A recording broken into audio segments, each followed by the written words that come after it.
Hey guys, it's Bruce, and I'm gonna do something a little bit different today. A little bit different today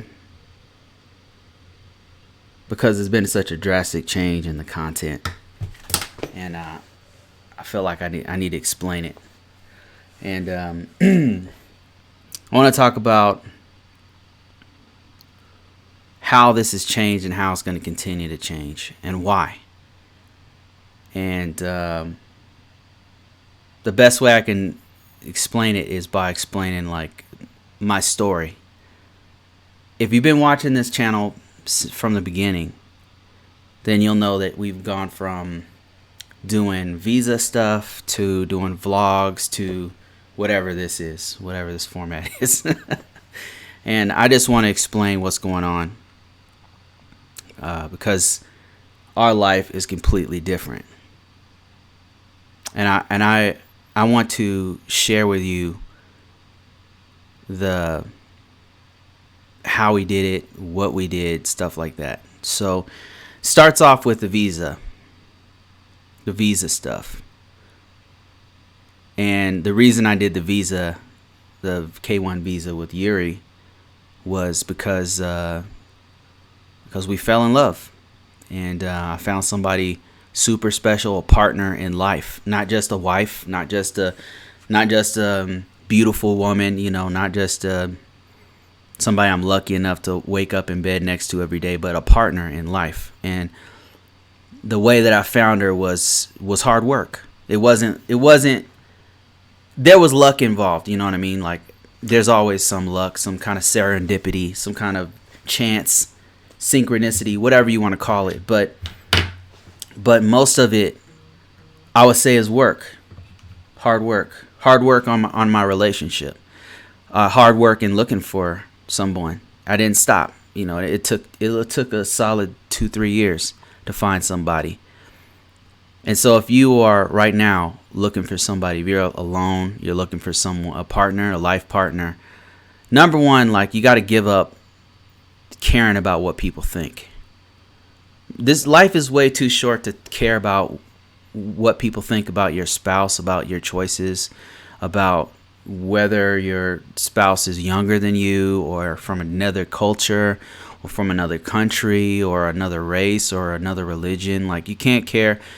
You got a good solid 80 years if you're lucky. And of those 80 years, you got about 65 years of active life.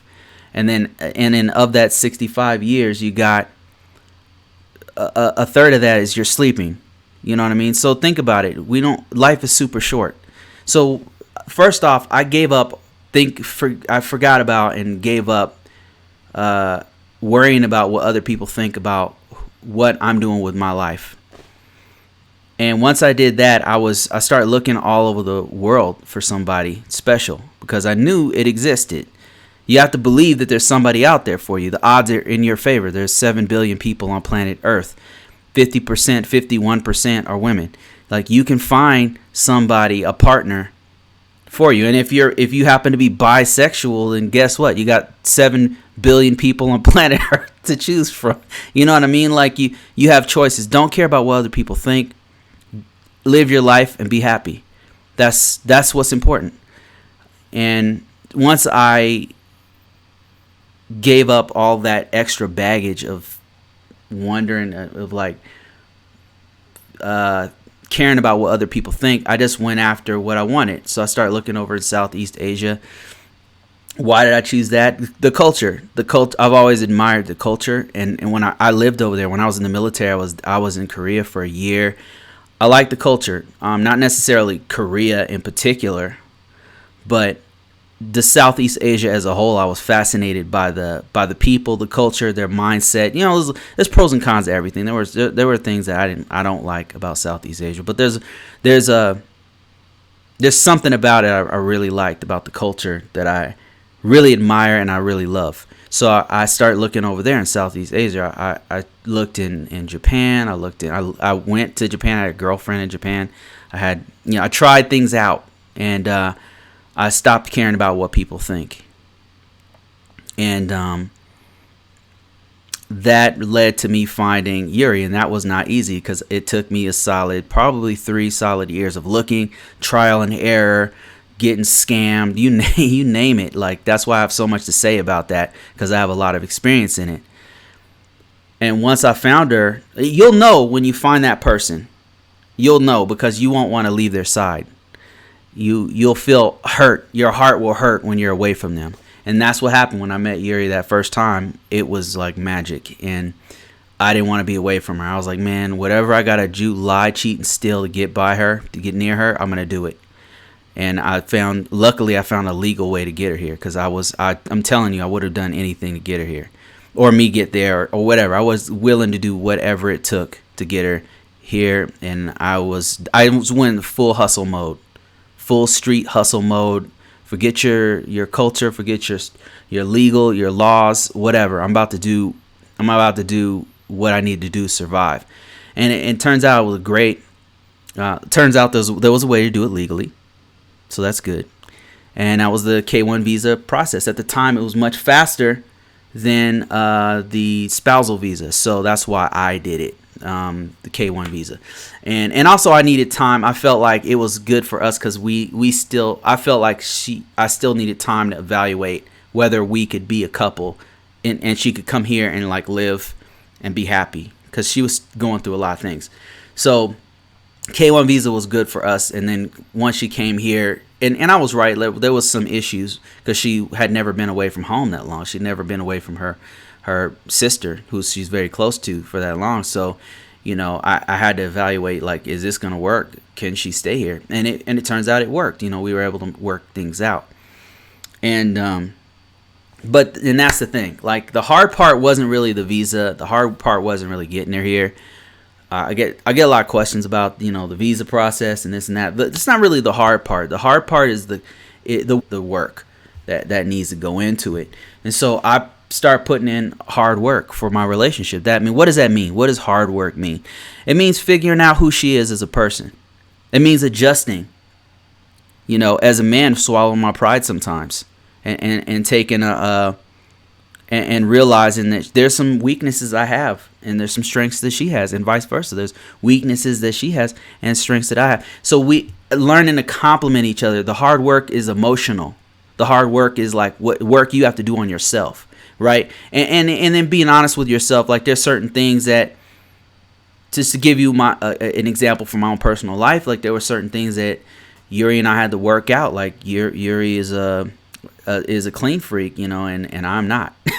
So there's a balance there that we had to strike. There's a level of comfort in living together that we had to adjust to, and I found myself now adjusted to her lifestyle of being super organized and clean, and it's how it's actually helped my life to be better. And then on the flip side, I've got this calm demeanor. I don't normally get panicky because I was in the military. I was in a combat zone. I came from the streets. I've seen really hard things. So it takes a lot to rattle me. So I have this calm demeanor. So she would panic, and I would just...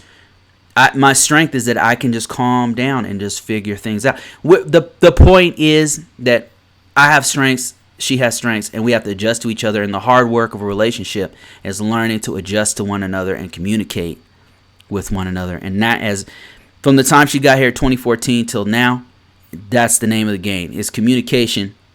The name of the game is communication, adjusting to one another, and then figuring out what makes her happy.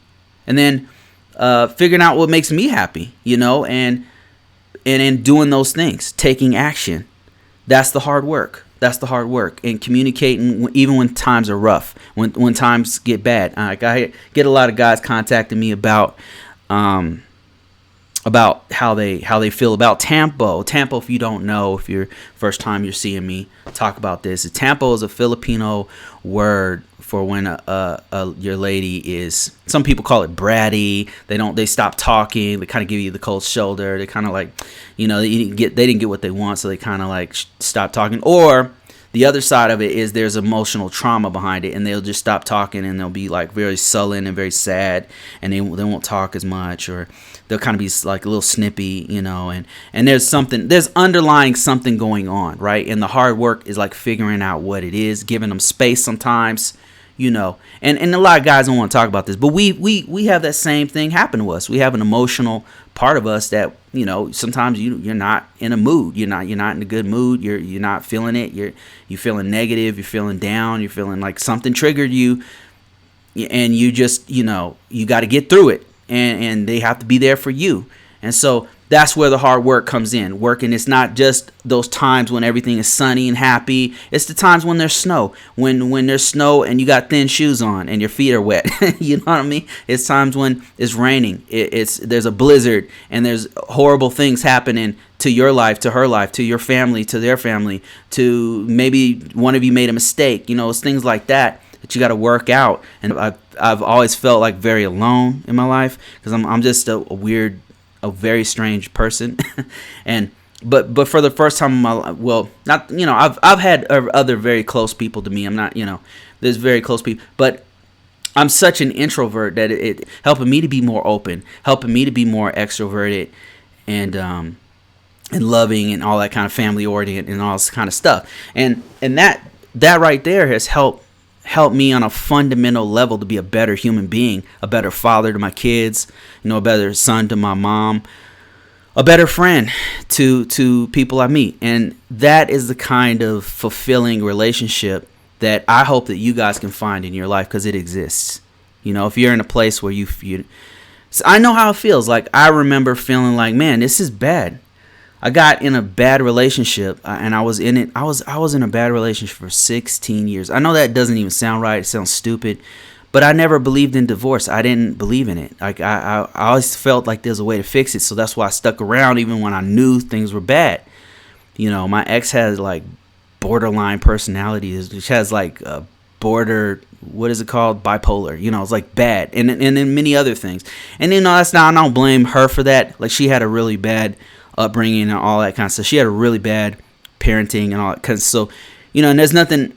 If a person's not going to change, and all you can do is move on with your life. And plus, we weren't super compatible from the get go. But I was like trying to hold on, trying to make things work, and I knew it was time to go. But I just kept trying to fix it. Like, I'm a bit of an engineer. I like to fix things. I feel like everything can be fixed. But with a relationship, it takes two people to fix it. But now I'm in a place where I'm very happy in my life. I've found solace. I found peace, calm.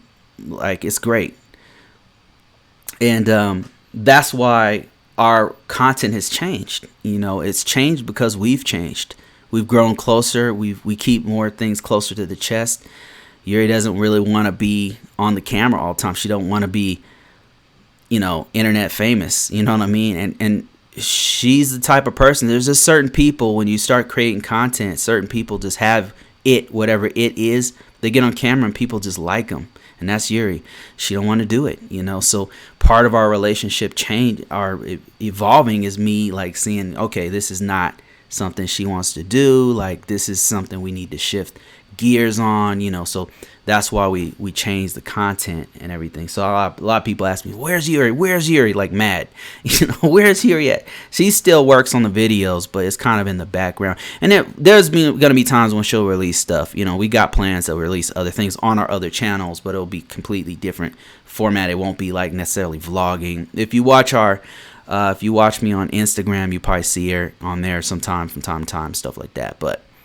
And the last thing I wanted to talk about that I feel is extremely important, that's been a life-changing thing for me, that I want to pass on to you guys, that I hope you guys listen to, that I repeat all the time because I feel like it's super important, is income.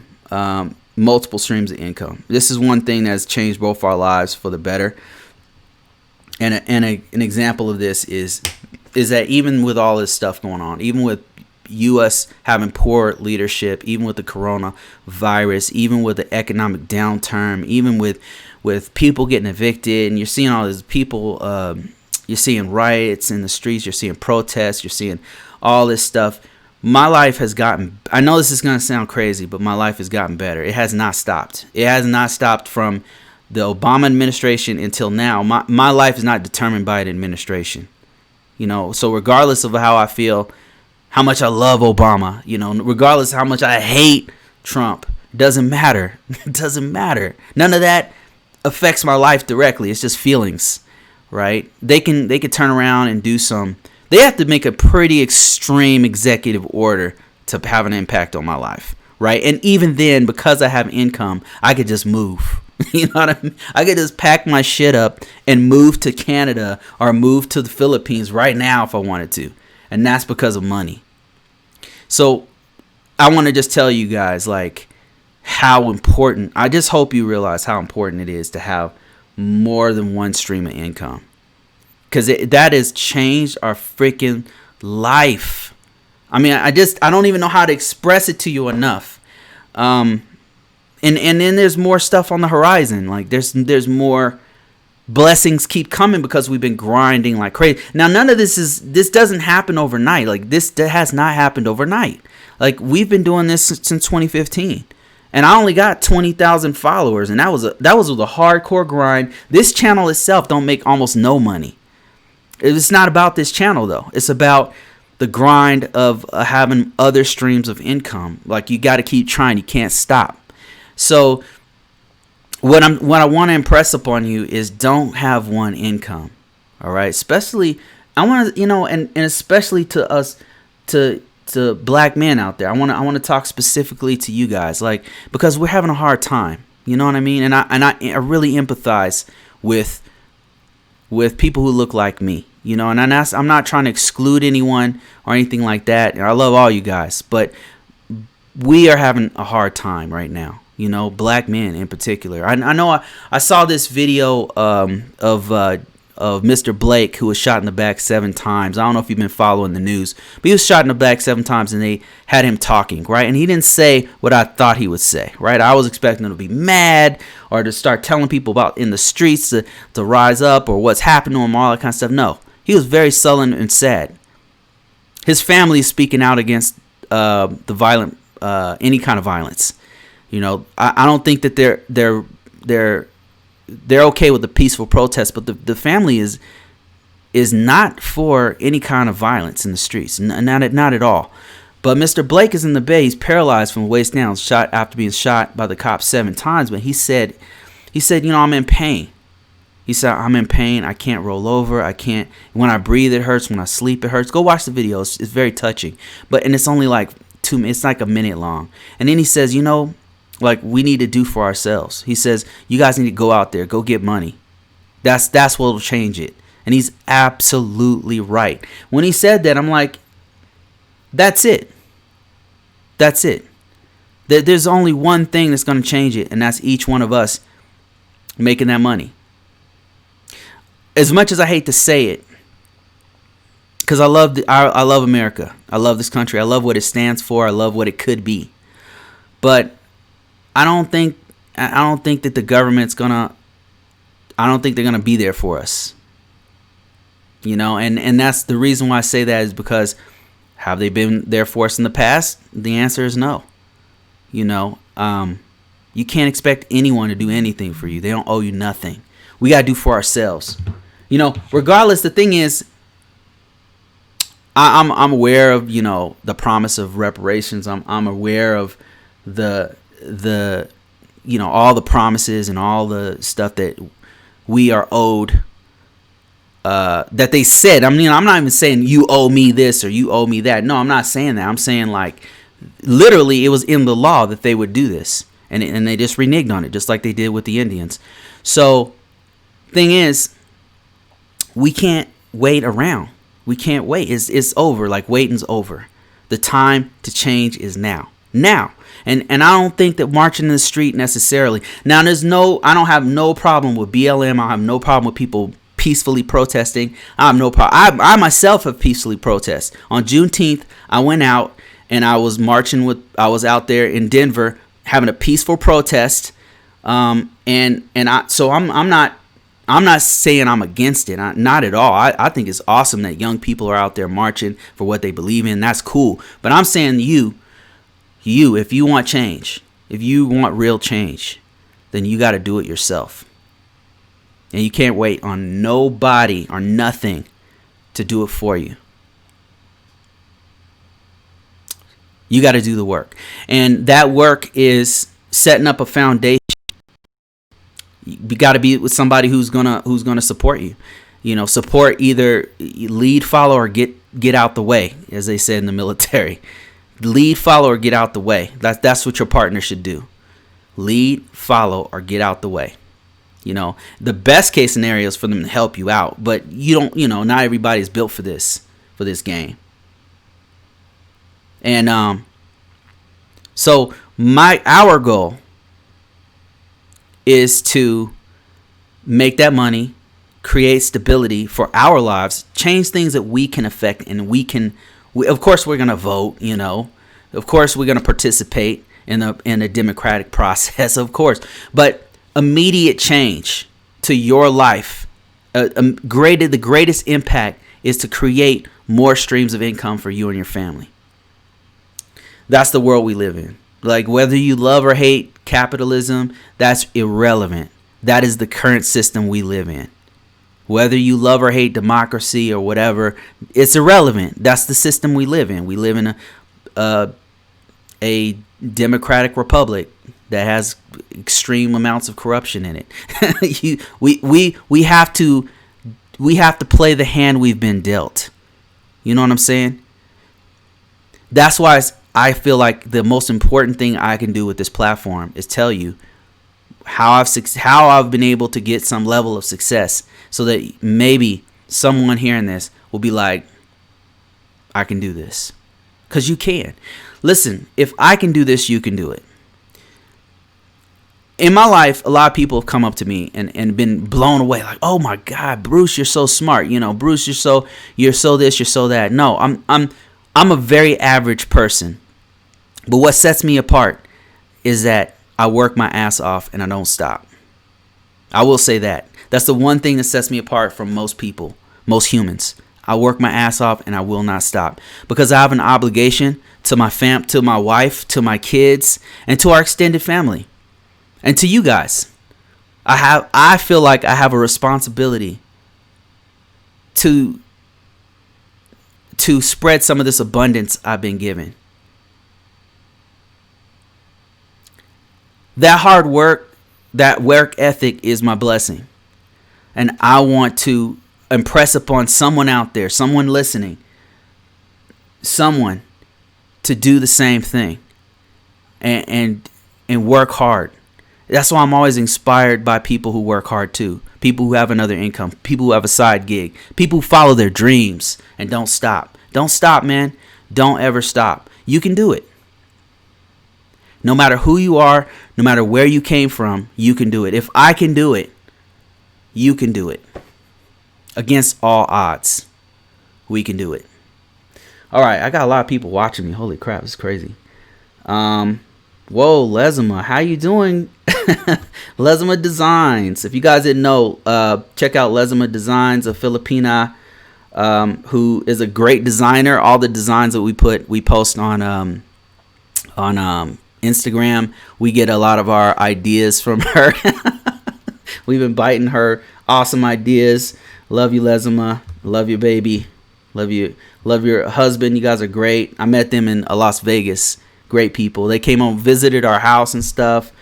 We got to do that again sometime. Mark Gomez, how you doing? He says, hi, Bruce. Get Lost Vlog says, you're so right. We have to do for ourselves. Expect nothing from anyone. I'm telling you, that attitude right there.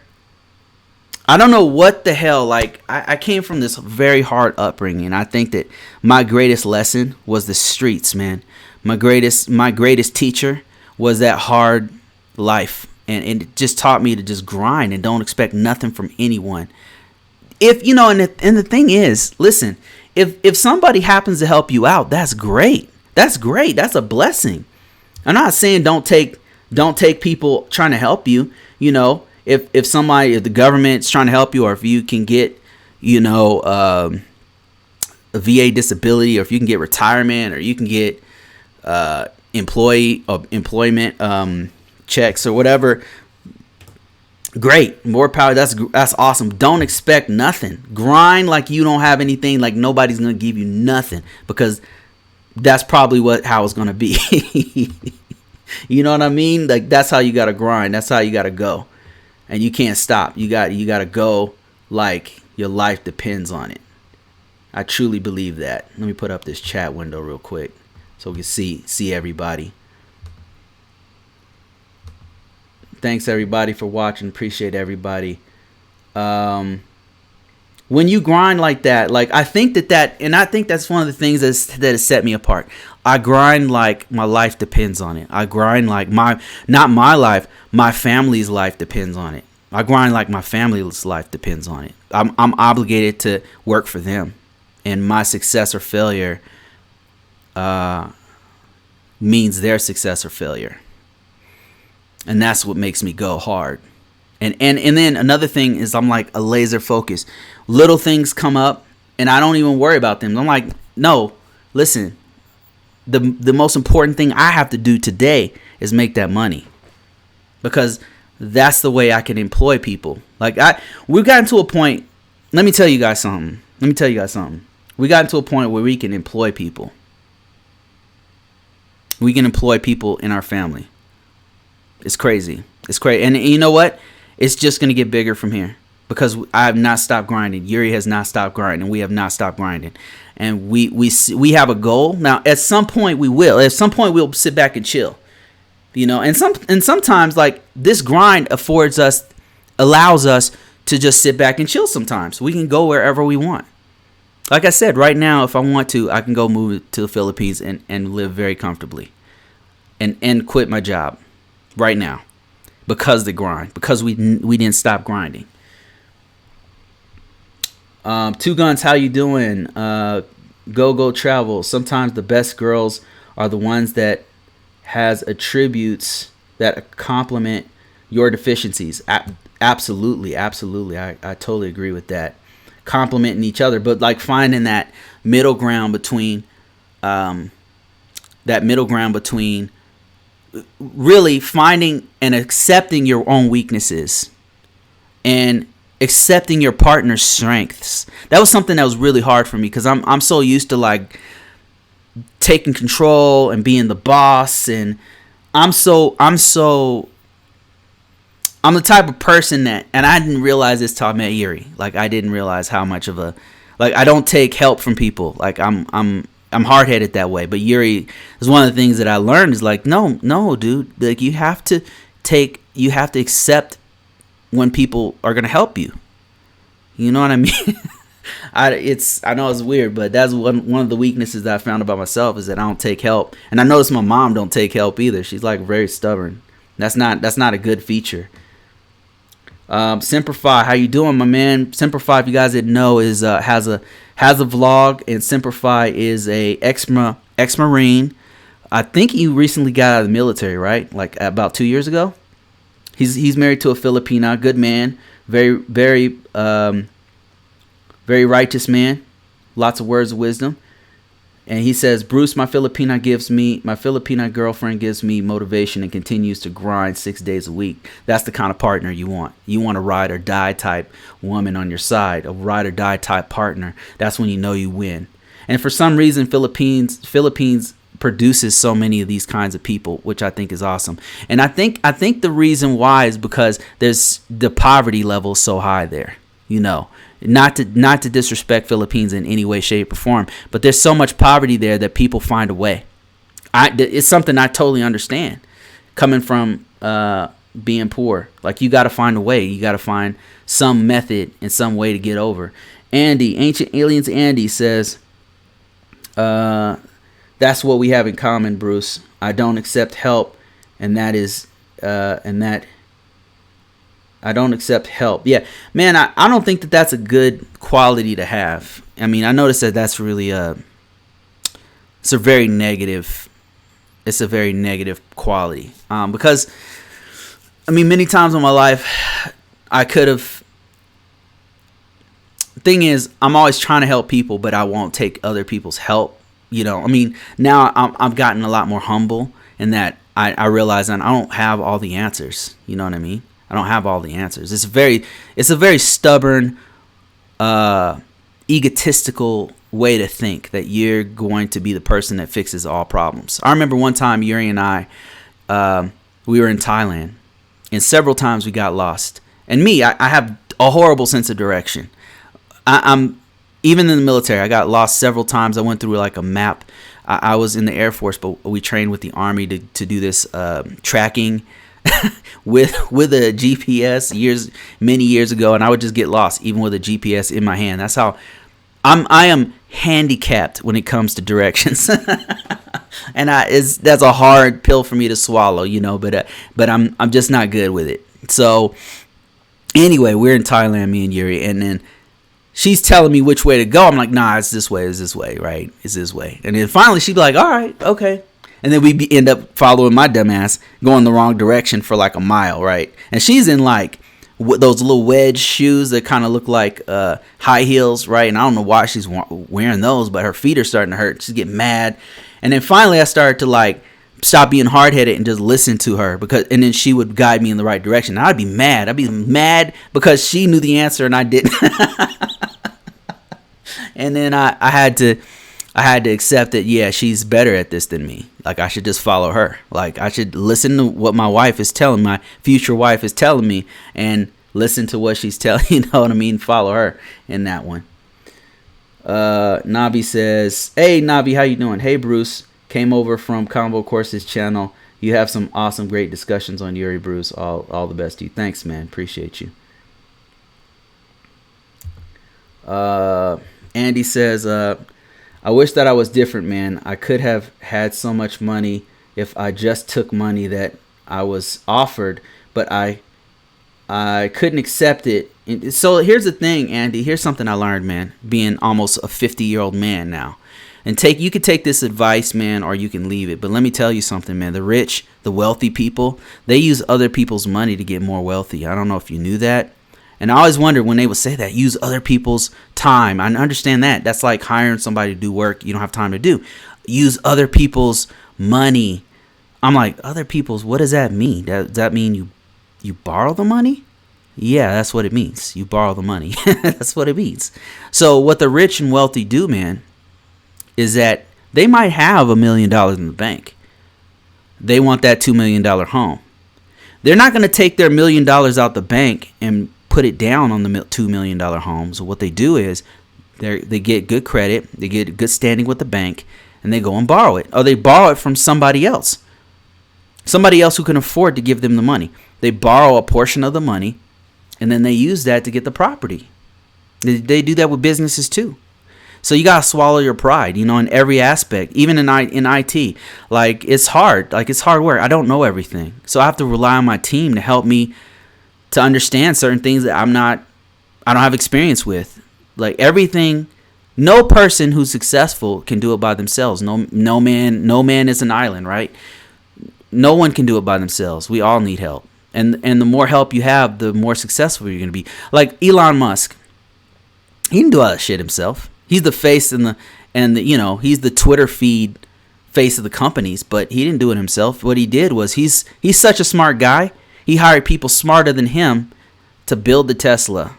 He hired somebody smarter than him to build SpaceX rockets, right? He's not the primary engineer. I mean, I'm sure he's smart enough to figure a lot of it out, but no, he's relying on other people to help him. And then another quote that I heard today was so true. This ex-military guy, he was saying that a smart leader depends on other smart leaders and their expertise to get through things. And that's, in the military, that was absolutely true. The best leaders were people who facilitated an environment where we could grow and be strong. We could be a strong team. That guy worked for us and made us stronger.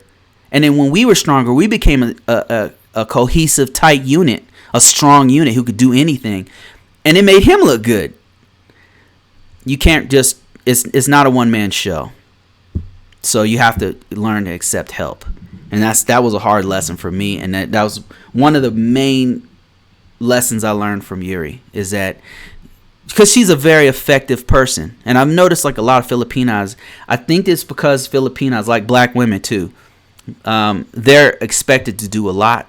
They got to do a lot on their own, so they do it. They make it happen. They make a way out of no way.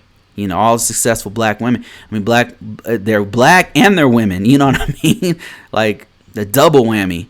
So they have to do for them all those successful women like Beyonce and Oprah and all those women. Like, you love them or hate them, but can you imagine the level of diversity they had when they first started? Crazy, right? I mean, but Filipinas, same thing. Like Filipinas, they're so much weight is put on them that they find a way. They find a way to be strong and to be independent and to make things happen. And that strength that came from Yuri being in part of my life is like, I'm like, first I was like not intimidated. I don't know if that's not the right word for it. Not intimidated. It's more like I'm used to being like the top person, right? And I'm used to knowing the answers, figuring things out. And here comes this person in my life who's figuring things out as fast or as better than me. And I'm like, hold up. But I just learned to accept, her strengths and to lean on her when I'm not strong, like the song. Edwin Kirkland, how you doing? Hola, Bruce and Yuri, how you doing, sir? Serge says, never use your own money to buy property. You know what I love about this community? There's some very smart people who already tread this path. And Mr. Serge, who I believe is from France, said, and I quote, never use your own money to buy properties. And other people's money. How you doing, Serge? Mike C, are you there?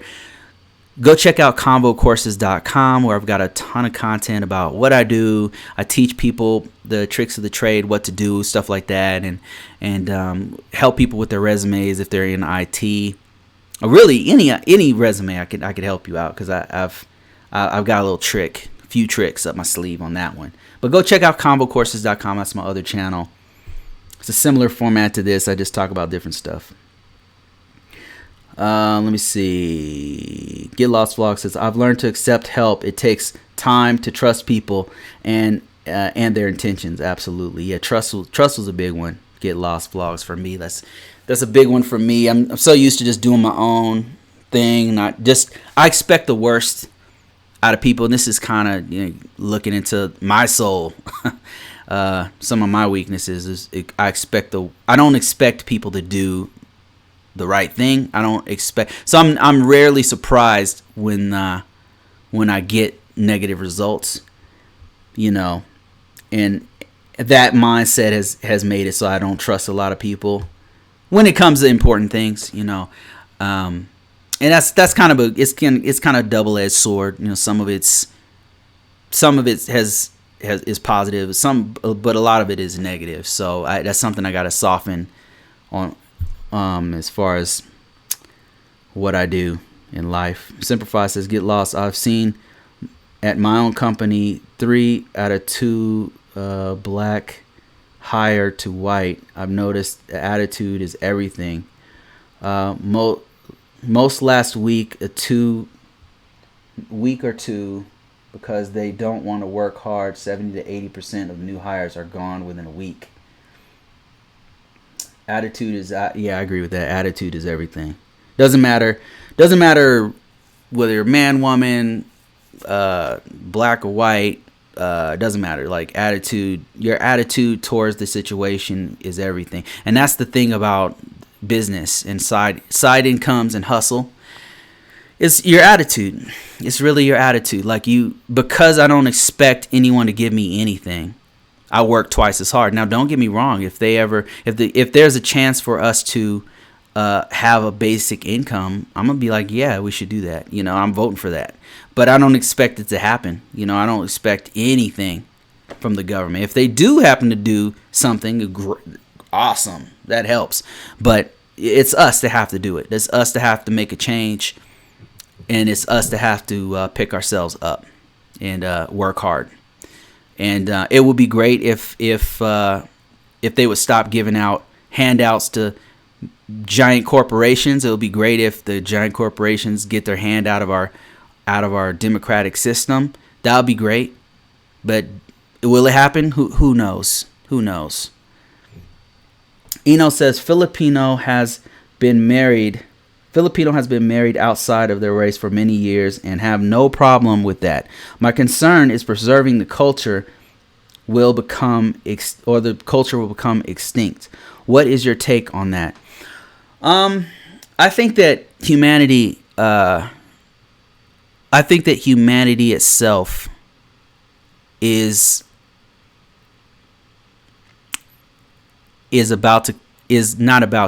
going through a major change. And I could be wrong, guys. This is my own personal opinion. I don't want to offend anyone or anything. Just listen, you can convince me if I'm wrong, okay? It's just an opinion. I think humanity is going through a major change where and I think it's happened before, where race is shifting. And I think that more people are going to become more mixed. And I think the reason for that is because of technology. I mean, for one thing, you have this melding of minds on the internet of people are finding that we're not that much different from one another. So they're able to have friends overseas. They're able to, have friends. Americans are being friends with Russian citizens. The governments might clash or have all these issues, but the citizens in many instances. Well, I've met many people from UK, from Russia, from all over the world when I was in Thailand, when I was overseas, and we were just hanging out in a shisha bar, smoking, chilling, drinking, dancing, having a good time. Had nothing to do with any of that. Like we were just living. There's this, because of the technology and because we can travel all over the world, in 4 hours or whatever on a plane. There's just going to be a mixture of people. Does this mean that some cultures will disappear? If we let them. But I can tell you this: Filipino culture is in our house right now. Now, prior to meeting Yuri, I had no idea about Filipino culture. I knew many Filipino people, but now I love Filipino food. Now I love going to the Philippines and invest in the economy. Now Philippines is now in my household. So you could see it two different ways. You could see it as this is watering down my culture and destroying our culture, right? Or you could see it as we're spreading our culture everywhere. We're spreading who we are everywhere, and humanity is becoming more integrated. That's what I feel is happening right now. And I know that offends a lot of people because people don't want to lose their culture. They don't want to lose, the Filipino race or the black race or the white race or whatever. But my personal opinion is race itself has been evolving from the beginning. Like, you think that the original Filipinos look like the Filipinos now? If you do, Google it.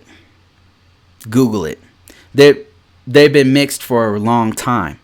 So I know people are offended by this because anytime we talk about race, like, people get really upset about it because their identity is woven into race. But the thing is, your race is not your identity. It's what culture, it's what society says you are. It's how people interpret you.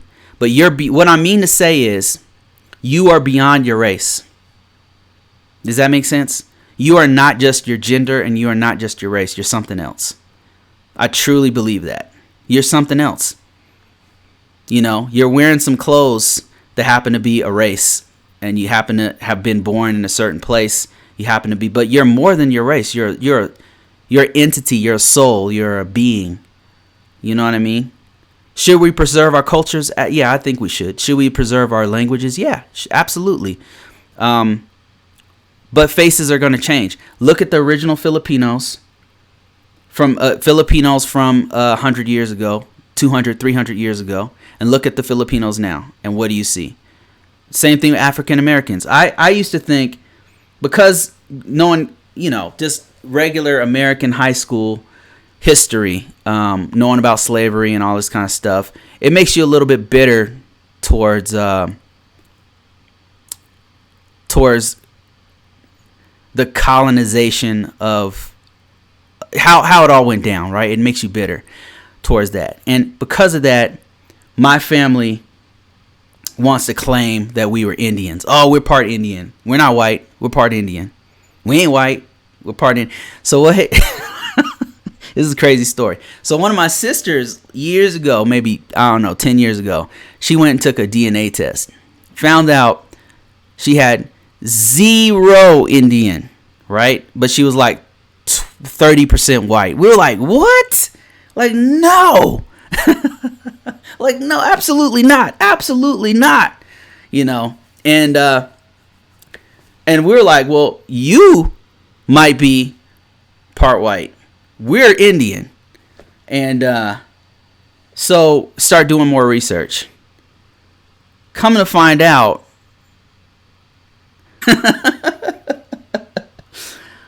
I'm telling you, man, race is not, it just keeps evolving. Like, as much as we want to preserve hundreds of years. So black people here in the U.S. don't look the same as we did, years ago. We're mixed. We're very mixed, mostly with white. And I mean, that's the truth. That's just the truth. And same thing with Indians. If you look at the Indians today, a lot of them don't look like the Indians from the past. They don't have that beautiful dark skin they used to have. They're a lot lighter now. Europeans, same thing. Especially Americans. Like, a lot of them are mixed with all kinds of stuff. All kinds of stuff. And it's happening all over the world. We're very mixed. That's my 2 cents on race. That's why I don't pay it. Like, the older I've gotten, the more I'm like, whatever. Like, whatever with race. Whatever. It has as much impact as I believe I will allow it to have on my life. That's how I feel about it. It has as much impact. And then I'll give you this. Here's another thing. All the racism that has happened, yes, and I've experienced it before. I could tell you some crazy stories. But most of it has been psychological. They're trying to play a little game. It's like James Baldwin said. I don't want to offend anybody here by using these words, and I'll go easy.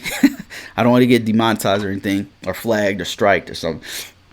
But James Baldwin, famous African American writer here, and an intellectual socialite. If you check him out, he's got some great readings, great books, great works. James Baldwin had a book called "I Am Not Your Negro," and part of it he's saying, why do some white people need an N-word? Why do some white people need that, right? And it's a very important question, and it transcends just America. So in society, human nature, it's human nature to have someone beneath you, like, I'm here and you are here. It makes me feel better about myself and my standing and my race and my social, place in this society, right? That's what he's saying. The guy's brilliant. If you watch some of his old debates, the guy's brilliant. Like, his perspective is amazing on race. And this was in the 1960s. This is when Martin Luther King got shot. This is when Malcolm X got shot. This is when JFK got shot. I mean, these were volatile times. Like, you think this is bad? You think 2020 is bad? Racially and socially, man, 1968, 1967, 1969, that was hard.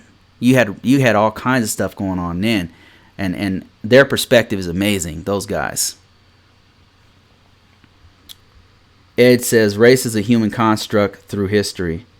It evolves, you know what I mean? It's a thing, it's a real thing, but it's a social thing that unfortunately we put a lot of stake in. We put a lot of our identity in it. And I just feel like we can do better as humanity.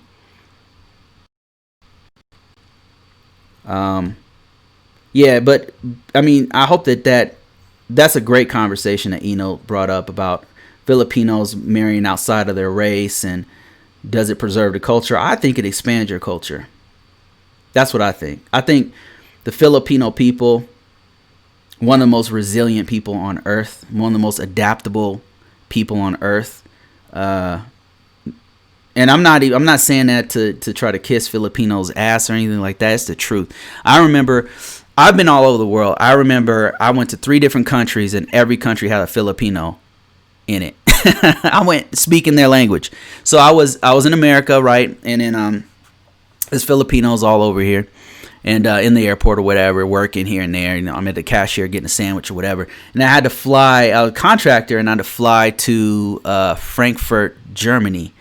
And I get there at the airport, and sure enough, there's a Filipino at the cash register. Speaking in German to all the Germans in front of me, and then switching to English when I got up there. And then I spoke some Tagalog to her, and she's like, "Oh," like start speaking in Tagalog. Like, I only know 3 words. And so Filipinos like are super resilient, and I think that's something you should be proud of. Personally, I think that's awesome. You know, that you can be in every country and adapt to the country and start, you know, and there's Filipinos here who hold out office, you know, here in the US, who have been congressmen and stuff. So I think that's an awesome thing personally. Get Lost Vlog says, my friend from the UK, Nabil, is black comedian and that speaks on this frequently, especially within the Muslim community. You mean about race being a construct? Is that what you mean? Get Lost. His podcast is called I'm Not Your Bilal. I'll check that out. I'm Not Your Bilal. Yeah, why do some people need, and not just white people, it's human nature. Like you need, like people feel like, oh, I'm here in this part of my society, you're here. It makes them feel better. It's just a human thing, you know. Hopefully we grow out of it as a species, but I hope we can make it. Get Lost Blog says, bro, watching Lovecraft Country goes over Sundowns. Oh man, yeah, that's a good show. I've seen like the first 2 episodes, I think is where I'm at. I'd like to watch the rest of it. It's good. I like whenever what's his name, Jordan Peele is involved with the project, his sci-fi skills are really good. Just like a horror thing where the central characters are black, but the themes of the show are really deep. Really, really deep. It's worth the watch. It's a very good plot. It's not all just racial stuff. It's just a really good plot. The way that they tie it in is really good. Mr. Worldwide said, Bruce, my Panay does so much with so little that she amazes me every day. Yeah, that's another thing about Philippines culture, that even though like things are hard and they don't have as much things or whatever, they're able to like make stuff happen. I really respect that. I think that's dope personally. I think that's an incredible thing that you can make more with less. You know what I mean? Just like our friend Lezima. Like Lezima on a limited budget, she's here in the US, and on a limited budget is able to make these incredible designs. And she makes them at a very good price, so you might want to check her out. Her name is Lezima Designs. Just go to Google, type in Lezima Designs, and you'll see who I'm talking about. You might see her on YouTube. She has a YouTube channel, Lezima Designs, and she also has a Instagram. So go check her out.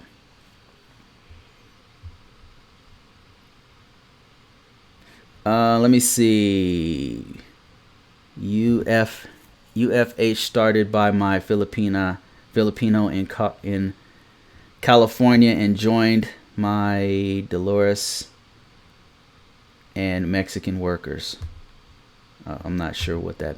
I don't know what that one means. Wait until you see episodes 3 and 4. Oh man, I can't wait. I'll probably watch that tonight, actually. I started watching this show called The Boys. If you're into sci-fi and superhero stuff, it's really dark though, so it might be a little bit too much for some people. It's pretty dark, but if you have Amazon Prime, it's on there. It's called The Boys. They got season 1 and a season 2. Speaking of shows on streaming services, we got Yuri to watch the Avatar: The Last Airbender. She was blown away, man. She was blown away. Watched it nonstop.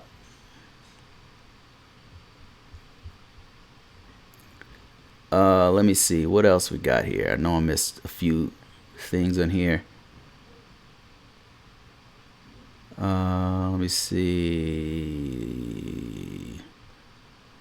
Just reading through comments, guys.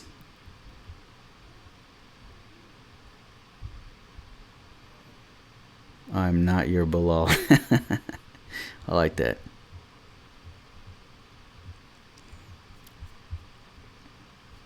Yeah, I mean, like, just to bring it back to the original thing I was talking about is that our life has completely changed, and it's because we both have this mindset that we're gonna just put in work. We're just gonna grind to get what we want, and what we want is that within 5 years, if I want, I can not work if I don't want to. I actually like my job right now. I like what I do, but in 5 years, I might change my mind. I might not want to do it no more. So I'm trying to get it to the point where when I get up in age, we can do what we want to do. And that's the goal. I don't know that we ever leave the U.S. I know a lot of people on here are like, they're just gonna get that money. They're gonna roll out, and I totally understand that, because it's hard. It's getting hard here. What we want to do is make enough money to where it's not hard no more, no matter what happens, right? Short of a huge economic disaster, which could happen, which seems to be happening right now. But short of that happening, we'll be staying here. That's the plan right now, anyway, and make enough to where we're comfortable here in the U.S., which, as you know, takes a lot. So that's our grind. That's what we're trying to do, and that's why we work so hard to get those things. And it's working. Everything we've done, it works. And I want to impress upon you guys to do the same thing. Like, first off, don't expect nothing from nobody. Work your ass off. Work your ass off for your goals, and get that money. Get that money so you can do what you want to do with your life. Simplify says, I can't wait till COVID is over and go to the Philippines. And Bruce, does yours and Yuri's conversation always include we and never I or me? My girlfriend and I always mention we. She is always thankful. We relationship, my brother. We relationship is super important. We're a team. There's times when there is an I. Like, there's times when I know Yuri needs her own time. And there's things that she wants to do for herself. But the thing is, it's always we. If she wants to do something or achieve something, then it's we, because I'm supporting her. If I want to do something for me, she's 100% down with supporting things I want to do. And that's another key component. Like, there's things that you, Simplify, want to do that are special to you. Your partner should support that and should be happy that you're happy. And then it's vice versa. She might want to do things that she wants to do. You know what I mean? Like, maybe she likes pedicures. Whatever it is, she just likes to do it. And maybe it's like $200, right? And it's like $200 for somebody to scrub your feet. But that's what she loves to do. It's a we relationship. So you're going to go out of your way to make those little special things happen for her. That kind of. So the reason I'm not fearful of Yuri messing around or going, she ain't going to be able to find nothing better than what I got going. I'm willing to do anything for this woman. So if she could find something, I'd be like, good for you. Because if a dude can beat me, that's a dope dude. Cause I'm this team thing.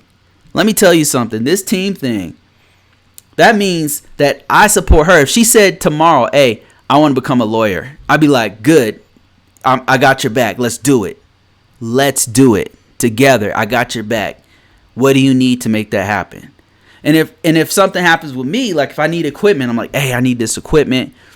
I need to get this thing. She's like, okay, when are you going to get it? Oh, did you get it yet? Are you going to get it now? Like she's got my back. We have each other's back in things that we want to do for each other as a couple, but also as individuals. If there's things that she wants to do, I got her back, right? That's the level of support you need to have for one another, and it's really been working. And like I said, I love her so much. Like if she can find a doper dude than me, then I'm like, damn.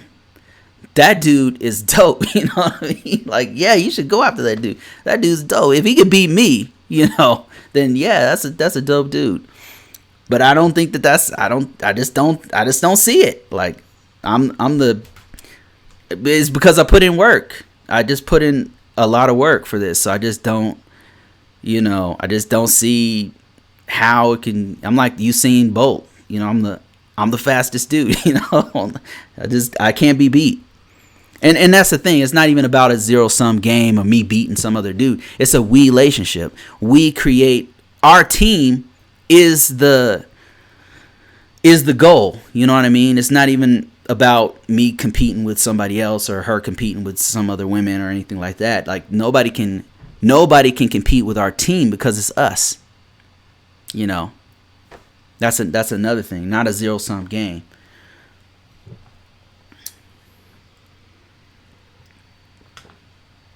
Just drinking a little something.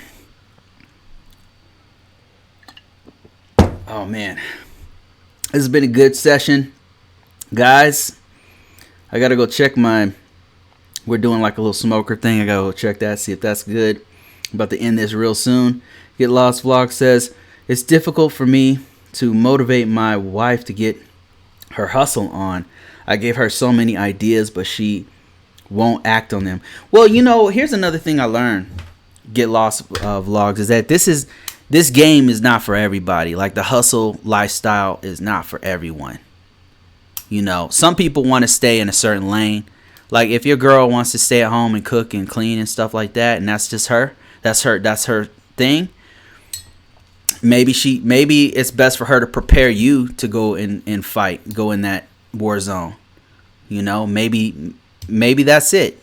And you, like if it's a we relationship, it's you have to accept certain limitations. Like Yuri doesn't like doing YouTube. She doesn't like. We had a real long talk about it that lasted weeks. Like, and I was bummed out. I'm like, damn, like come on, you're the star. This isn't me. This is us. This is you're the star of it. Like you can't just quit. But we had a long talk, and she told me how she really felt. And she said, listen, this is not, what I want to do. Like I'm more real estate, and now this is going to affect our business, our real estate business. I don't want to affect those things that we got going on, and I said, you know what? I had to accept it. Like I get it.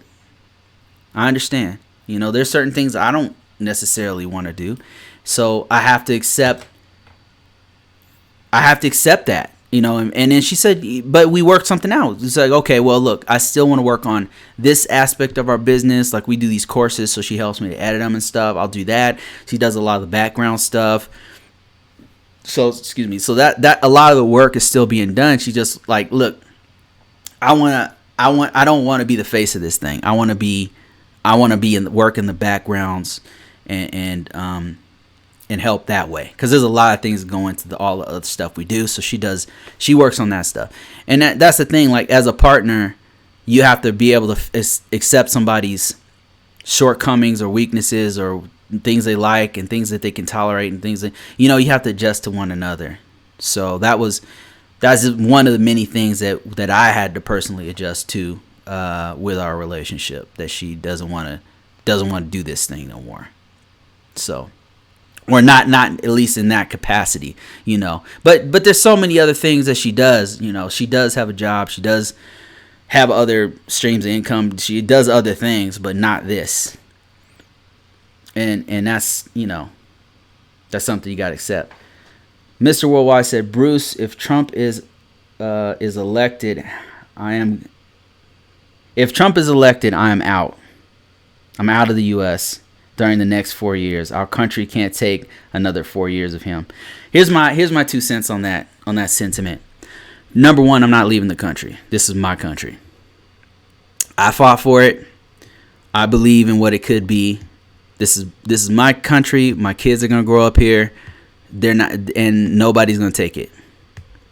So I'm not leaving. They gotta leave. That's number one. Number two, and who's they? Whoever is trying to tell me to leave, I'm not leaving. This is my country. That's what I'm saying. So that's number one. Number two, as I said in the beginning of this, an administration doesn't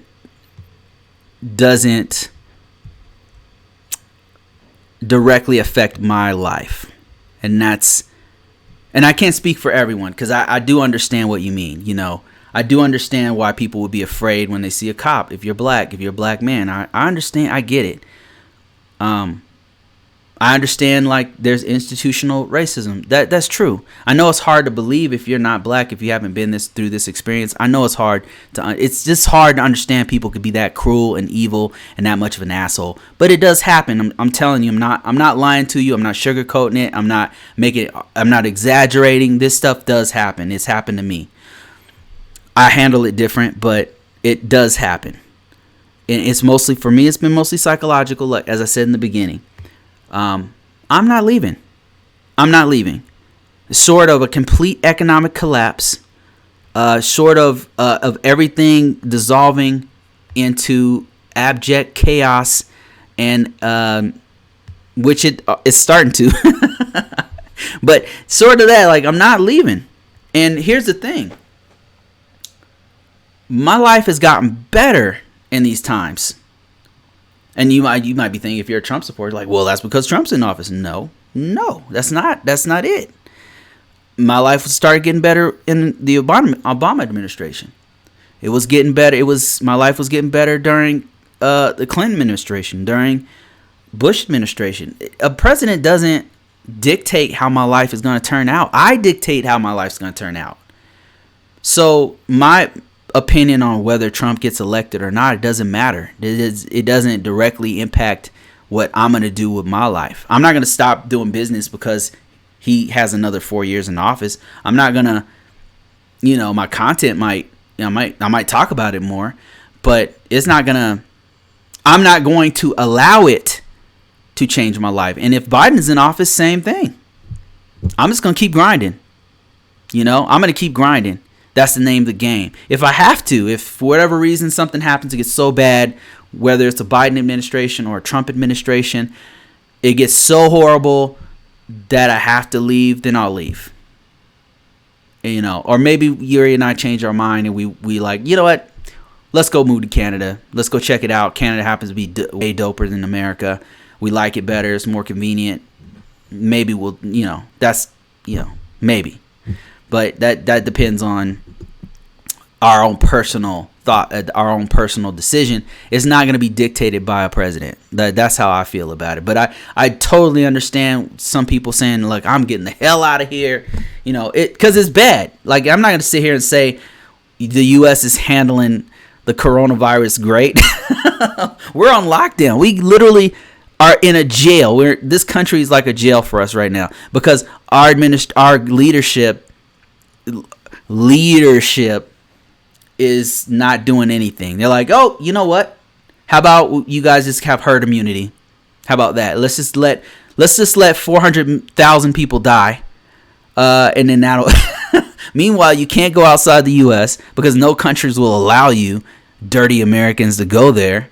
It's bad, man. It's really bad. It's bad. I've never seen this before in my lifetime. I've been through a few administrations. This is shockingly horrible and bad. It's really bad. But I mean, the leadership, the stuff they say on Twitter, stuff that people backing them up, like, oh yeah, like what is happening? It's bad. But my thoughts are that I'm gonna do for my family, regardless of the administration. I'm not going to let it affect how we grind. I'm not going to let it affect our lifestyle. None of that. None of it. I'll adjust. I'll adapt. But I'm not leaving. This is my country. We're going to change it. Not just me, but the thousands of other people, the millions of other people who feel like me are going to change it. And that's why people are marching in the streets. That's because things are changing. And they're not adapting fast enough. That's why there's protests that are turning violent, because the culture, there's a huge tectonic shift happening in culture where the power structure is trying to move in a certain direction, and the federal government is not keeping up with it. And that's just my 2 cents. That's what I think is happening. But no, I'm not leaving. It'll be, if I do leave, it'll be because we made a decision to leave. Let me see. Bruce, did you read that 19 black families buy over 90 acres of land to create a safe city for black people? Where is this at? No, I've not heard of that. I've seen I've been watching some of the videos about a lot of the blacks in the U.S. and blacks in UK going to Africa and buying land and buying and doing all this stuff there. I think that's pretty cool. I might buy some land there or something, but this is my home. This is my home, and it's my country, and they're gonna have to kick my ass out. They have to kick my ass out of here, because I'm not leaving. You leaving. Get Lost Blog said, I think black people are the cause of violent protests.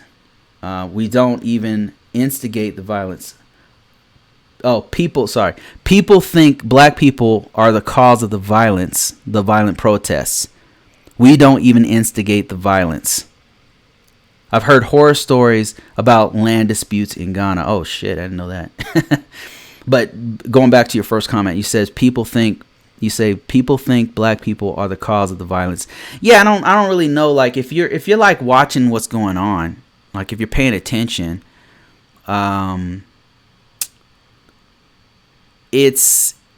you can't point to any one. There's a lot of stuff happening. It depends on each city, but it's definitely not in the case of these protests. It's not black folks starting it. If you go back to the Watts riots, you could say, yeah, that was black folks rising up and it was violent. Black folks were the cause of that, right? The Watts riots, the LA riots, yeah, you could totally say that. But this one is different, because when I went to the protest, we wouldn't riot or anything like that. When I went to the protest in Denver, it was mostly young white people there. I was shocked. I'm like, what is I was like, what's happening here? It was mostly younger white people.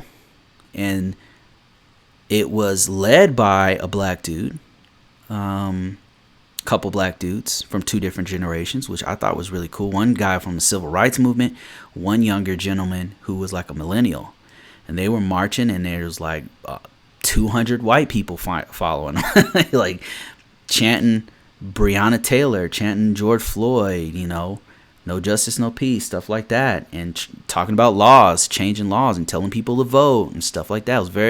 It was very productive. The violence depends on what's weird about some of the violence is that it seems like some of the cops are instigating the violence. That's what's weird to me about it. And then sometimes during some of the protests, somebody's putting rocks out by the protesters, which is also strange. There's another one where this cops are dressing in black and then starting. It's looking a lot like the Hong Kong situation. Remember what happened in Hong Kong? Remember in Hong Kong, it started off as peaceful protests. Then what happened was these guys in black would go in and start instigating violence. Like they would be marching with the protesters, and then all of a sudden they start breaking windows, throwing shit at the cops. And then once the violence broke out, it gave the cops a reason to start arresting people and busting heads and shooting rubber bullets in people's faces. Something's going on with the whole thing. With the whole violence. I'm not saying that there's definitely left-leaning people in these protests who are violent. Like if you look at the Kyle Rittenhouse situation, like if you read what really is going on there, Kyle Rittenhouse, who, the guy is a kid, with a 17-year-old kid who drove from another state with an AR-15 to patrol the streets of the protests. They're starting fires, he's putting them out. And then he gets confronted by this other white guy. And this white dude's like getting in his face. And he ends up chasing Rittenhouse, and Rittenhouse turns around and shoots him. And he shoots him dead. Then the whole crowd is like, what are you doing? Even the other militia guys with guns are like, why did you shoot that guy? And now everybody's like, oh, self-defense. There's more to it than that. And I'm not saying it wasn't self-defense, but there's more stuff to happen. Like, you should really read the details of it. But in that instance, the black people you can't just point at one group and say, these people right here started the violence. Like, it depends on the state, depends on the situation. Each situation is different, and this is not there's not just one race marching. So it's a lot going on, and I really hope that we can get some leadership to calm this down. Right now there's no adults in the room. Instead of leadership, senators and congressmen and a president who come forward and say, listen, guys, like, we need to come together as a people. Let's solve this problem. Let's figure this out together. There's none of that talk. There's none of that going on. It's more like, you got the president of the United States is going on Twitter and laughing at the mayor who got tear gassed. That this is the kind of the new reality of America. That's what's happened. Is elected again. It's gonna get way worse if he's elected again. Even if I think, honestly, here's the sad part. Even if Biden is elected, it's not gonna stop. I don't think it'll stop. I hope it'll calm down, but something's going on. The Wallace Life, how you doing, man? I saw your videos about the cucumbers. I'm impressed. You guys should go check out Wallace Life in the house. Get Lost Vlogs in the house. Also has a YouTube channel. Check him out. Mr. Worldwide also has a YouTube channel. Mr. Worldwide says, Bruce, I will email you what I mean. I have seen a ugly truth of the future. I love this country, but I will explain it offline. I hear you, man. I hear you. I can't blame anybody who wants to leave. I really can't. I'm not going to sit here and blame people who move to the Philippines, or move to Canada or move to Thailand. I really get it. I understand. It's getting pretty, like, to me, beyond the racial stuff, to me the really bad part is that the cost of living in the US is affecting everyone. And they don't seem to there's no solution for it. Nobody is in the US. If you have the benefit of being outside the U.S., some of the things you guys probably don't see is that we have to deal with here is that we have a huge cost of living gap. It's getting harder and harder to live in the U.S. That's why I keep constantly telling people, have more than one income, start a business, do side hustle, you and your lady work, something, anything. Like, do something that is going to make both you guys money, because it's going to get worse. It's going to get harder. And I think the racial stuff, honestly, I think it's it's a work in progress, and it's going to take many more years to fix this issue we have with policing and with racial profiling and all the two systems of government, of the two systems of justice we have. All of that absolutely has to be fixed. Over time, I believe it is being fixed. Is it a decade away? I don't know, maybe 2 decades. I think it'll happen in my lifetime where it just calms down. There's always going to be some kind of issue here, but the biggest thing, honestly, here is the income gap. In my opinion, is the income gap. And if there's anything that would get me out of here, it would be that. So, and then that didn't get fixed with the Obama administration. It did not get fixed with the Trump administration. It's gotten exacerbated, and it's gotten worse with each administration. And I don't know if that has to do with capitalism itself. Like that's just how it evolves. I don't know if, I'm not sure like how we can fix it, but we have to, if somebody would just step up and say, look, this is my idea. Kind of like Andrew Yang did. Andrew Yang was like, look, here's my, and Bernie Sanders had some ideas to he was one of the guys who was addressing the income gap. And each one of them had their own way to fix it. But the thing is, like, some of us don't even believe that that's a problem, which is crazy. Some people in power don't believe it's a problem. Get Lost Blog says, Finland literally ended homelessness. Yeah, they had something called, Finland, check this out. Finland has something called Homes First. Homes First, where they start giving homes to the homeless. Because what they believe is, if you're homeless, you don't have a job, right? How can you get a job without an address, right? So you got to give homeless people homes first, and then work from there. And Utah's thinking about doing the same thing, which I think is cool. I hope they do it.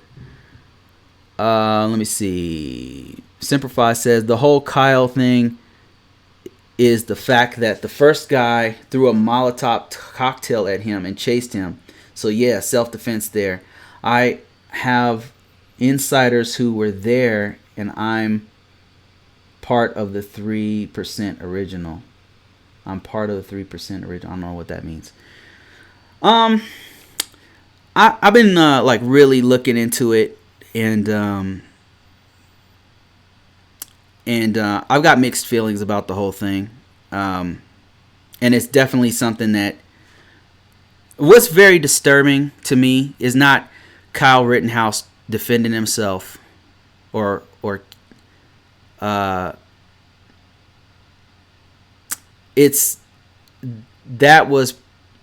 bad. I mean, he killed 3 people.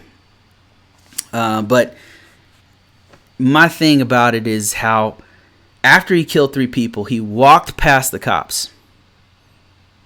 And in the beginning, before he shot anyone, the cops were all buddy with those guys, with the militia or whatever they want to call themselves. So here's my issue. Here's my issue with it, Simplify. And I'm pretty sure we're gonna disagree with this about this. But number one, if you look at the videos, the cops go down the street and they are arresting protesters for violating the curfew that was set, right? So okay, the cops are going to arrest people for the curfew. Cool. They didn't arrest or challenge any of the militia guys, right? No problem with them having guns. Second Amendment, right? Every protester on that street could have had a gun. And some of them did, by the way. No problem. My problem is the double standard that the police had with those protesters, saying, hey guys, we're so glad you guys are out here. Thank you so much for helping us out. Here's some waters, tossing them waters and stuff. Wow, we're so glad to have you guys out here. You know, it's really helpful, right? Chief of police turns around. He's like, nah, we're not deputizing these guys. That's not what we do. That's a bad idea. And he's right. If that's what he meant, that he's right. But the thing is, those cops on the street kind of were deputizing them. They gave them a pass. So they didn't arrest them or challenge them for violating the curfew that they set. So there you go. That's a double standard right there. Right there. Right off the bat. Now, him getting a Molotov cocktail thrown at him, I don't know about that.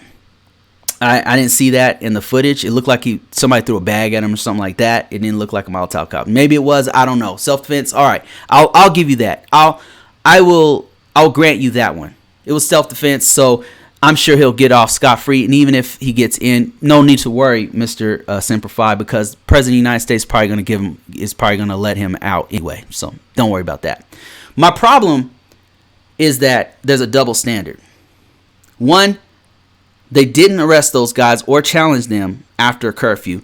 Two, after he killed two people, shot 3 people, he walked right past the cops with a weapon, with the protesters screaming, "Hey, he just shot 3 people. He just shot 3 people." Here's another thing. If it's self-defense, and I'm sure in the court of law they'll be able to prove it, that it was self-defense. I'm sure. Like, having looked at the footage and what's going on, he'll get off. He won't get a murder charge, I don't think. But my question would be, why, if it's self-defense, do you not turn yourself in? Why do you flee the scene of the crime? Why do you flee the scene of the crime?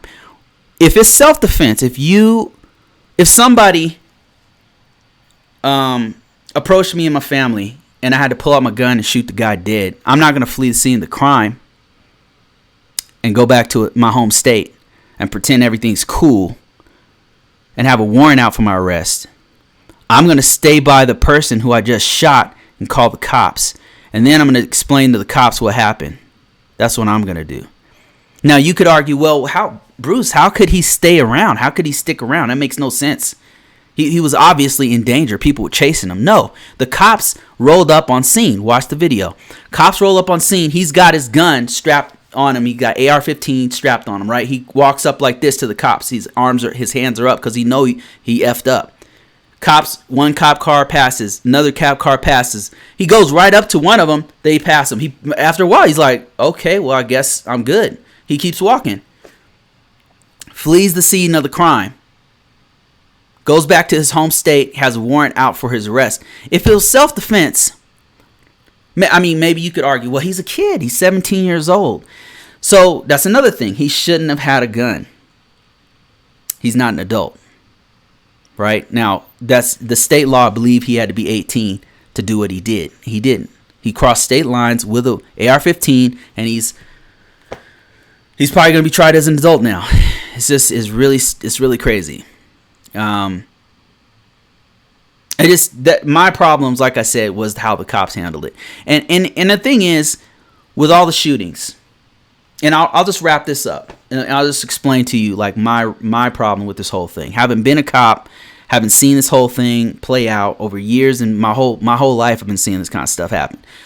As far as unarmed black men getting shot in the back. So one of the arguments that the right makes a lot is that there's more white people shot by cops than black people. Per capita, that's not true, number one.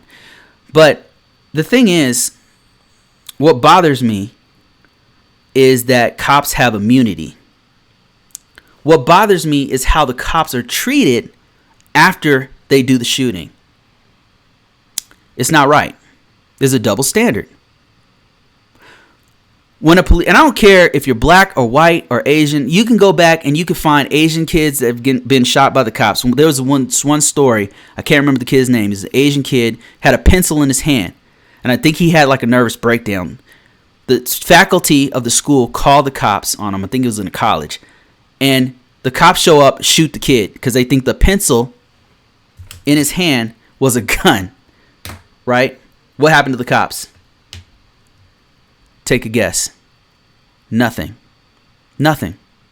Because they have immunity. There's another case. Let's remove the racial component out of it by bringing up cases where the person is not black. Right? Let's mix it up. So there's another case where this white dude. This is sad. It's absolutely tragic. If I could show you, let me just see if I can find the name. It's horrible. It's really bad. But it's because the video. There's a video on it and everything. There's a white dude, younger white dude who got shot by the cops, and they had him crawling on the ground, Okay, here it is right here. Police killed a man on his knees. They had him crawling on. His name was Daniel Shaver. Look it up. See for yourself. Don't take my word for it. This is in Nashville. Was it Nashville? Okay, I don't know the place, but it was the man's name was Daniel Shaver, common spelling, in Texas, I think it was. Fatally shot by officers. They arrived on scene in a hotel. Yes, in a hotel.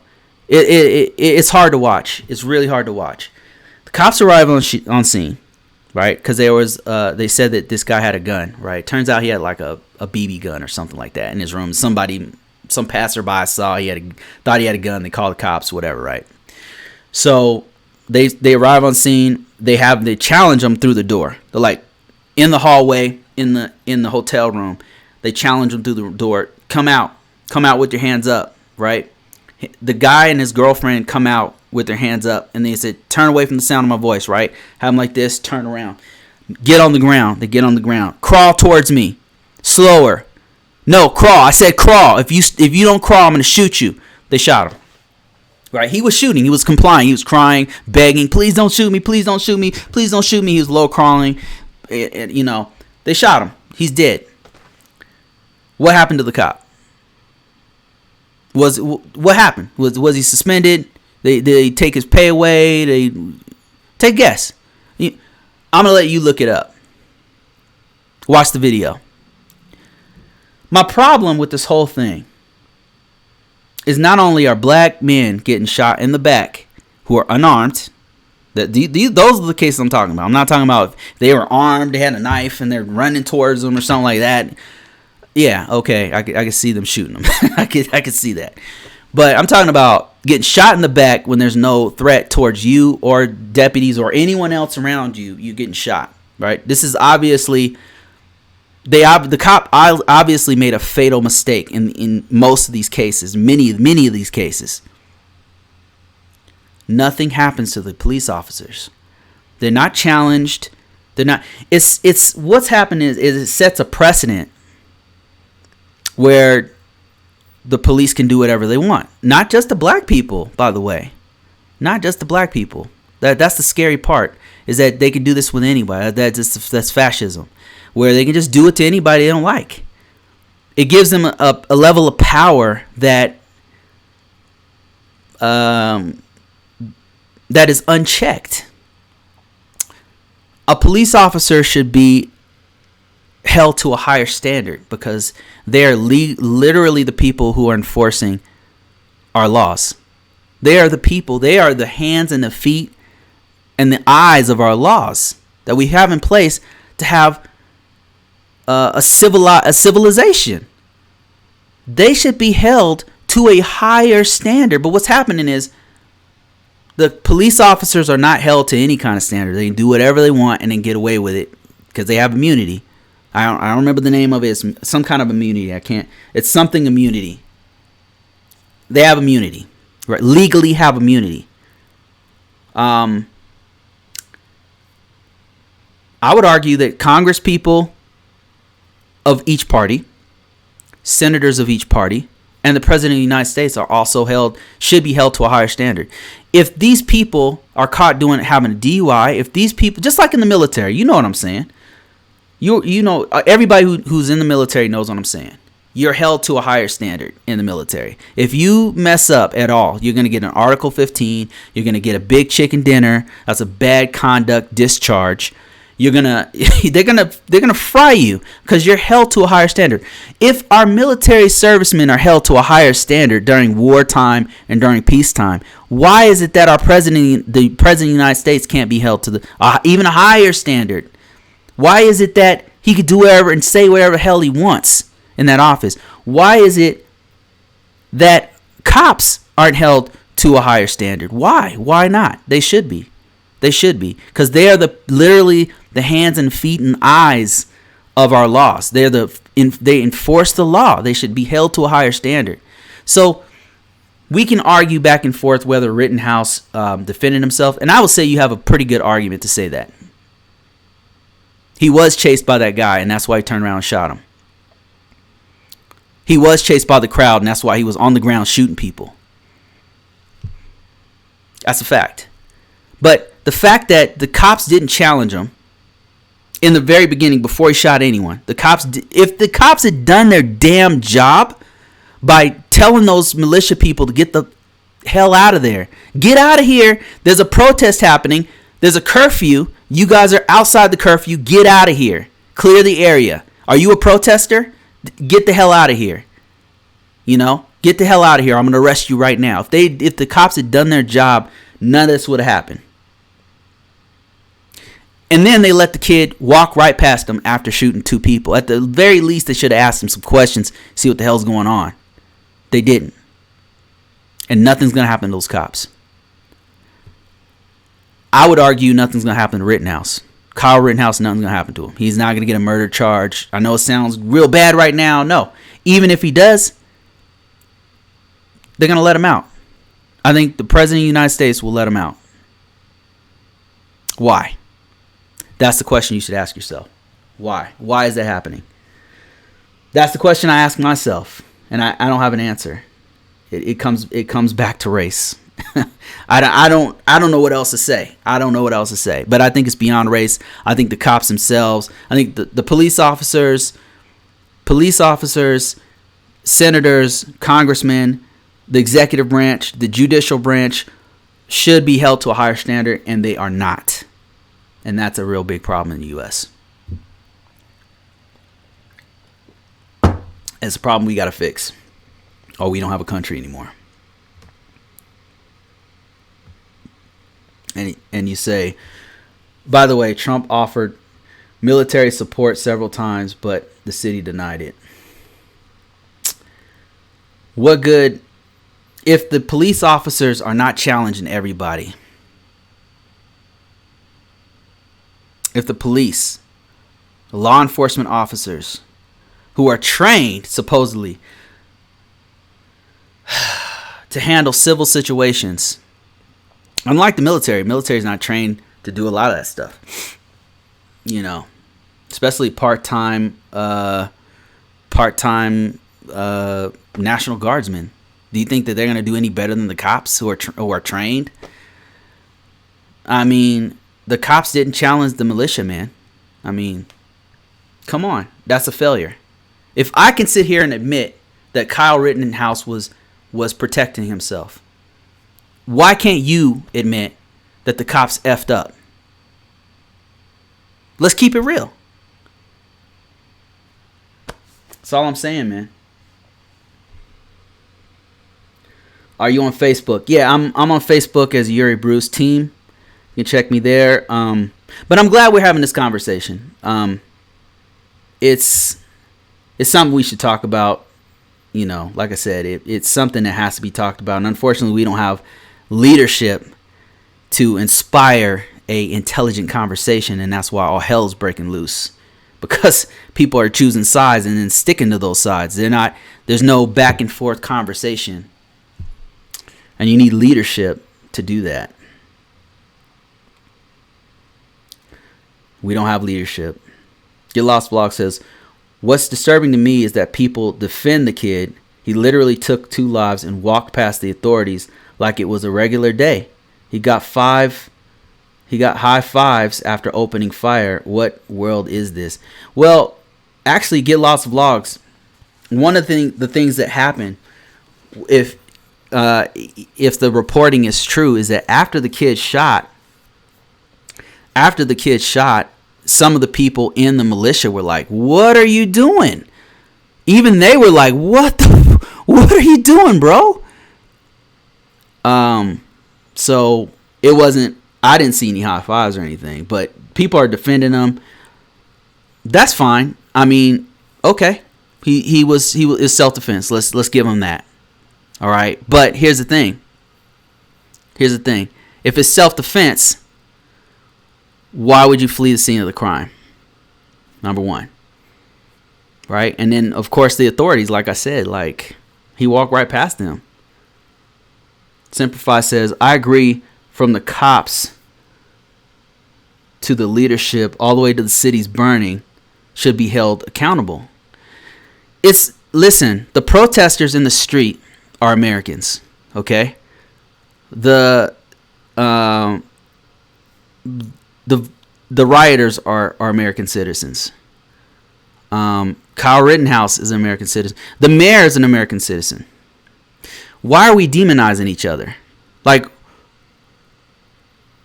it's our responsibility as a people to come together and fix this. But people are just choosing sides. People are choosing sides and then selecting facts. And then they're going from there. I don't think Rittenhouse is going to get... I don't think that he will get a significant amount of time for what he did. I think that it's going to be... It'd probably be a misdemeanor. I think they have a case to say that it was self-defense. However, what's really sad about the whole thing is that the cops, nothing will happen to the cops. They won't be in question. There'll be no question about what they did. There'll be no question about the president choosing sides. The president of the United States choosing sides. Crazy, man. Ridiculous. Ridiculous. Not having any facts, choosing sides. Crazy, man. When you're the president of everyone. The protesters, the rioters, Rittenhouse, the cops, the city. Why are you attacking the city? I don't understand. That's another thing I don't understand. Like,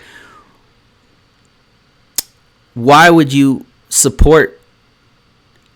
How can you support a president who openly attacks?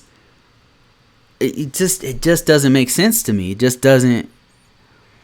It doesn't make sense. I would argue, and here's where I'm gonna. Now I know we're gonna disagree on this. Had Obama done the same stuff that Trump is doing right now, I don't think they'd be treated like some kind of hero. I just don't think he'd be treated as a hero.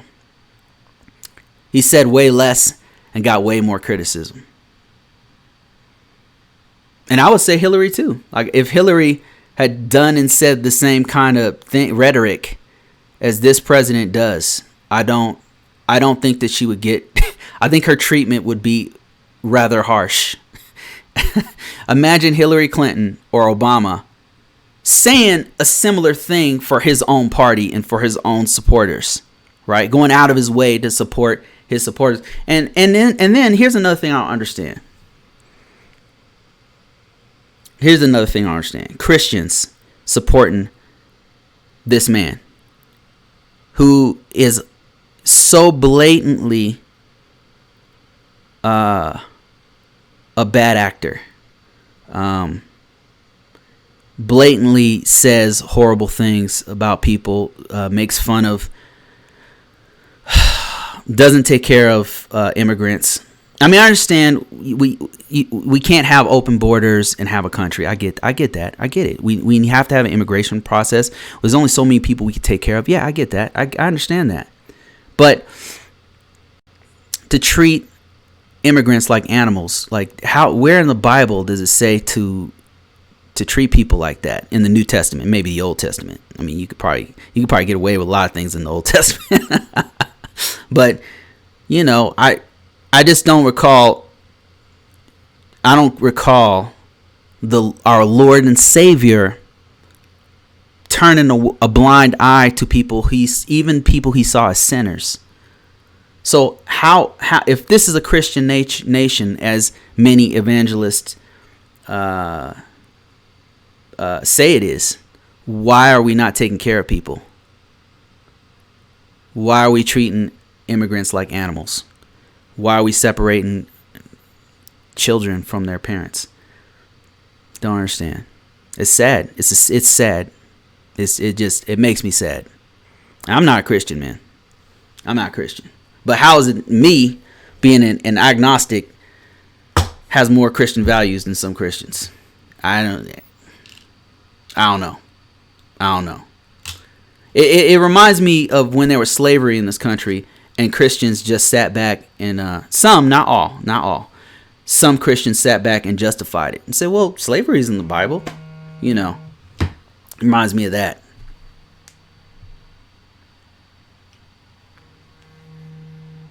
Yuri, hold on a second.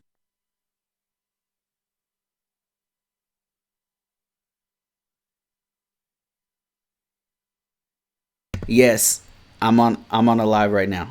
I'll talk to you later. All right. See, Yuri has been featured on this live. There you go. That's Yuri on the live. All right, guys. Hey, it's been a great discussion. Thank you. Thank you, Get Lost Vlogs, for your great insight. Thank you, Simplify, man. Thank you for saying how you feel. I appreciate it, man. There's no love lost here, man. I love having conversations with people, even if we disagree. We can get through this together as long as we keep talking to one another. You know what I mean? Thanks everybody else for appearing on here. Appreciate everybody. Great conversation. Great points. Jerry Hall says, Bruce, I can answer your question. We should chat one day. Somebody else says, Sir Ham says, when you get arrested, you are separated from your family and whomever else. Little babies separated from their moms. I guess. I just think it could be done better. That's all. And then another thing is, some of the kids are still gone, are somewhere in the U.S. Crazy, just incompetence on a whole different level. Take care, everybody, and have a great rest of your weekend. Enjoy yourselves. Don't stress out. You got your life. And remember what I said in the beginning of this thing. You got to do for you. Don't expect nothing from nobody. We got to do for ourselves. All right, guys.